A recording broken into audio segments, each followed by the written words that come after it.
هاي، ازيكم يا جماعة؟ عاملين ايه؟ اخباركم ايه؟ ان شاء الله تكونوا بألف خير يا رب وانتوا بتشوفوا فيديو النهاردة هكلمكم عن نصايح او تيبس ليه ازاي تخلي الناس تحبك او تأثر فيهم بمعنى اوضح.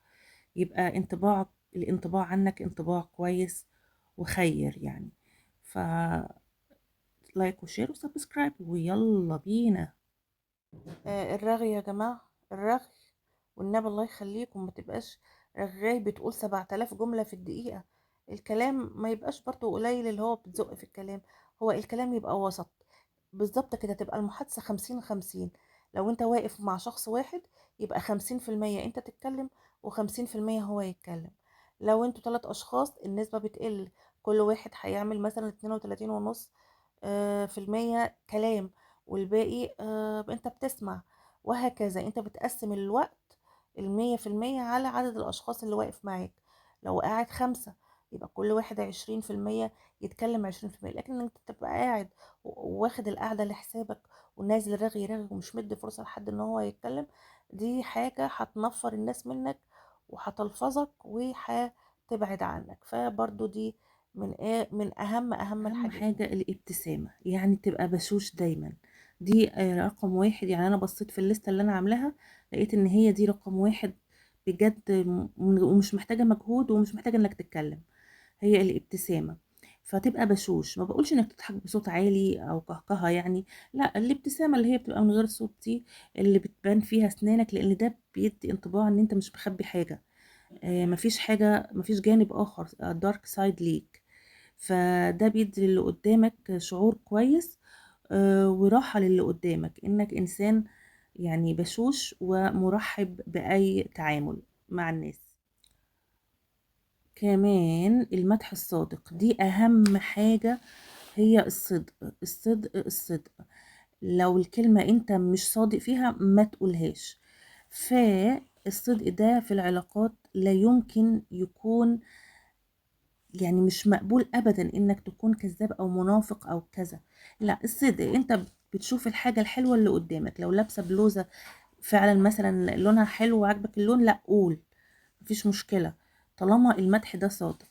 وده الفرق بينك وبين المنافق، اللي هو المتملق او اللي بيصعد على الاكتاف او الاستغلالي. لا، المدح بيكون صادق، انت فعلا شايف حاجة حلوة وبتعبر عنها. مثلا ممكن تقول له مثلا انت شخص يعتمد عليك. انت بالنسبة لي ظهر وسند، ونصايحك كويسة. ده مثلا لو كان ده حقيقي. انت سريع في انجاز العمل. اي، لازم كل واحد هتقابليه هتلاقي فيه صفة كويسة حلوة. انا عايزاكي بقى تركزي عليها وتمدحيها كتير عشان تزيد.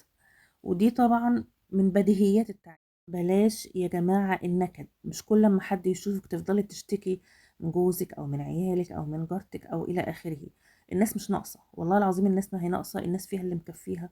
وكل واحد فينا فيه جواه حاجة مقرقة عليه حياته. لكن بشره ولا تنفره. انت، ودي شوية ممكن يكون ليها علاقة بالنقطة اللي فاتت، انك تركز على الجانب الكويس بس فيك انت بقى، في انت كشخص بقى. الجانب الكويس اللي فيك هو ده اللي انا عايزاك تشتغل عليه وتنميه. لكن انك انت كل شويه تروح لحد والناس هتنفر منك، دي بني ادمه نكديه او ده راجل نكدي مرهوش غير الهم. فالبشاشه وانك تبقي بشوشه كده وفرفوشه. وعلى فكره دي بتبقى حاجه طبيعيه يعني. يعني انت مش محتاجه انك تكتسبيها، بتبقى موجوده بتهيألي في اي انسان. انك تبقي طبيعيه ودايما بتقولي كلام مفرح، او مش مفرح على الاقل بعيد عن الكآبة. دي مهمة جدا على فكرة. طيب في ايه كمان؟ طلب النصيحة. انك تطلب النصيحة من افضل الوسائل اللي بتأثر في شعور اللي قدامك، لانك بتخليه يحس بالتقدير والاحترام، ان انت مديله قدره واحترامه، وانه شخص رأيه مهم ومسموع ومفيد. فممكن تسأله مثلا اسئلة زي مثلا ازاي انظم وقتي، ازاي مثلا اتعلم برنامج مثلا زي الوورد. يعني في كده كذا، يعني في اسئله كتيره ممكن تخطر على بالك تكون انت فعلا محتاج اجابتها.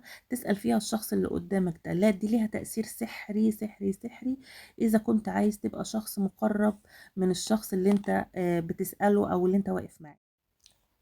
الكلمة نور وبعض الكلمات قبور، على رأي عبد الرحمن الشرقاوي. الكلمة نور وبعض الكلمات قبور.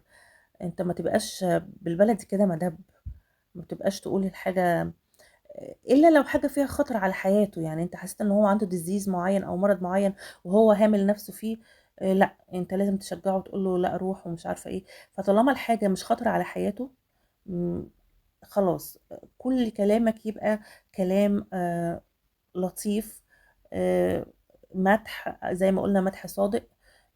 يبقى كلامك حقيقي حقيقي، ما بيجرحش اللي قدامك، يعني ما تجرحوش بالكلام. لو هي لبسها مش حلو او شعرها مش عاملاه حلو او التسريحه مش حلوه عليها، لا في طرق تانية دبلوماسيه توصلي بيها اللي انت عايزاه من غير ما تزعلي حد. هي دي الطريقه الدبلوماسيه اللي انا بتكلم عنها في الفيديو. خليكي دبلوماسيه دايما دايما دايما، بحيث ان محدش يمسك عليكي غلطه انك انت غلطت فيه وجرحتيه يعني. فحقيقي جرح الناس ده ابشع ابشع ابشع حاجه ممكن اي بني ادم. كمان ممكن تاكلوا مع بعض. ممكن تستغربوا شويه من النقطه دي، لا بس والله العظيم دي انك تاكل مع واحد يقولك احنا بينا عيش وملح، بمعنى ان احنا ياما اكلنا مع بعض. فانك تاكل مع حد ده بيعزز قوي العلاقه وبيخليها تمشي في مسارها الصحيح، وبتخلي يعني بتخليكم قريبين من بعض ومتأثرين، يعني متأثرين بالعيش والملح اللي بينكم. فدي حاجة مهمة جدا جدا جدا. ما يعني لو ما فيش إمكانية خلاص، يعني لا يكلف الله نفسا إلا وسعها. بس أنا ما بقولش إنك هتعزمه على خروف، يعني لا، ممكن حتى على بسكوت أو. دي من الحاجات اللي بتقرب الناس من بعضها جدا جدا، وبتخلي النفوس صافية والعلاقة كويسة. وكمان من الحاجات المهمة جدا انك تشجعه انه يعبر عن نفسه، يعبر عن إنجازاته، قصص ملهمة في حياته. ده بمثابة حجر أساس ممتاز ممتاز ممتاز لأي علاقة، لو أنت عاوز تعمل علاقة قوية مع اللي قدامك. في مثلا أسئلة مفتوحة، زي مثلا إيه اللي خلاك تختار الوظيفة اللي أنت بتشتغلها دي، أو إيه مثلا أكتر هواية أنت بتحبها. دايما اسأله أسئلة مفتوحة تخليه، تديله فرصة إن هو يعبر عن نفسك. الود بالكلام، وإنك تحسسه إن هو يعني شخص انت حابب انك انت تتكلم معاه وتخليه يعبر عن نفسه. ده ليها مفعول السحر، مفعول السحر، مفعول السحر. وبجد هتقربك جدا من الشخص اللي قدامك. بس كده يا حلوين، اشوفكم في فيديو جديد. باي باي.